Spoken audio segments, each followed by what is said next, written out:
Blacksburg, they have a big one on Monday at Jefferson Forest. I talked to the head coach of the Bruins, Jonathan Hagee, for his take on his team, how they've got here, and what they need to do to beat the Cavaliers. Jonathan Hagee on the Sports Buffet podcast. Blacksburg going to be making the trip up to Jefferson Forest on a Monday. They got a big win over Salem. Talking to Coach Hagee. What went right in the win besides the result? Obviously, Sam Chef gave us a great start on the mound. No earned runs, giving up one run. Got a timely hit from Noah Ozarski. It was a great time. Our junior second baseman, Soma Kato, stepped up and tied the game up with his first home run of his career. So a great time for him to get his first home run. And we just kept battling and played clean defense and kept ourselves in the game until we found a way to make one more play and get a big win over a very good Salem team. Zach Bocock, great start on the mound. He's going to JMU. He's a senior, so we knew it was going to be a tough out from the get-go, but I was really proud of our guys and the way they battled and the toughness that they showed. Going into the season, did you think you'd be at this spot?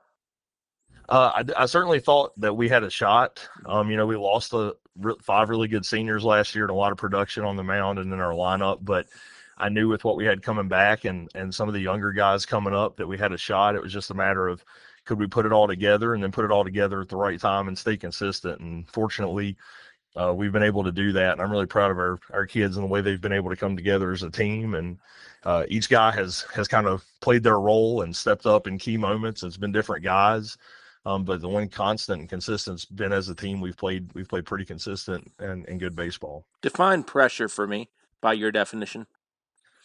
I think pressure is one. I think it can be internal, the pressure that you put on yourself, but also there's going to be pressure from the outside. And I think that is the ability and the expectation to live up to what people think the expectation and what you think your own expectations are.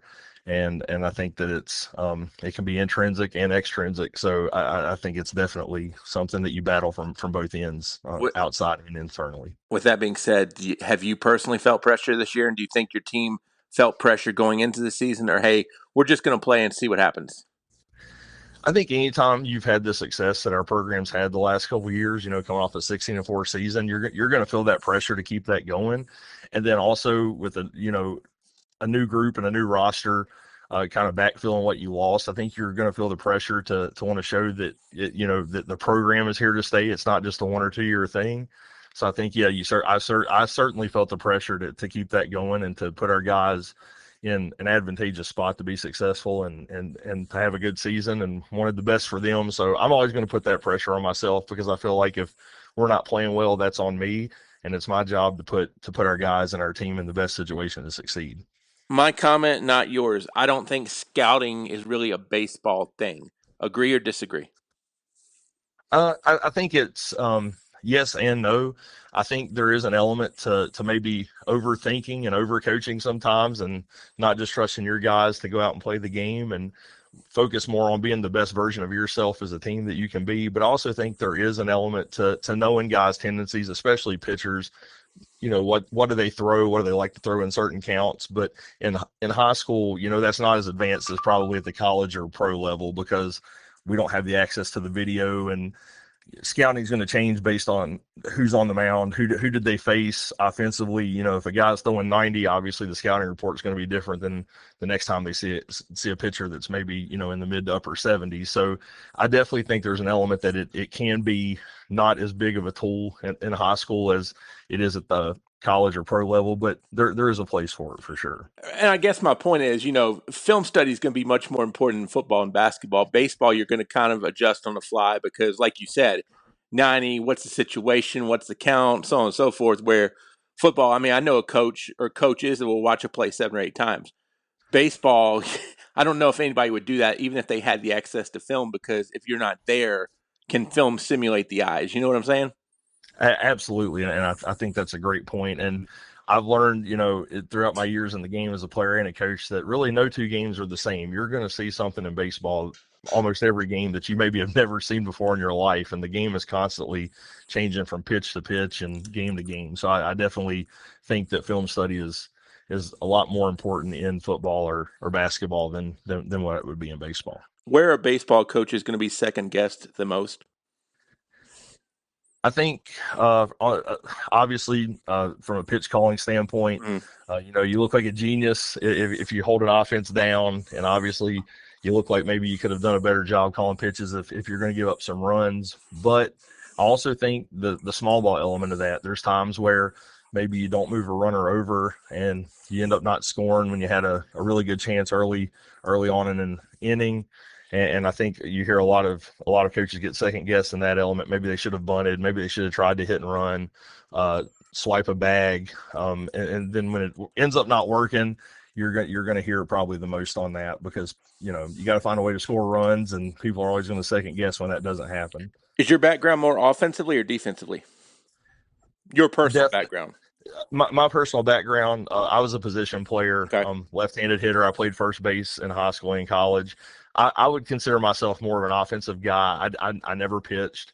We have a really good pitching coach, Jacob Stewart, that pitched at UVA Wise. But I definitely consider myself an offensive guy, and an infield coach more than I do a pitching coach. Do you agonize at the point of, do I start my number, quote unquote, number one guy, or do I start the another guy to get my number one guy to the game we need to win? Because if you don't win the first game, second game doesn't mean a hill of beans.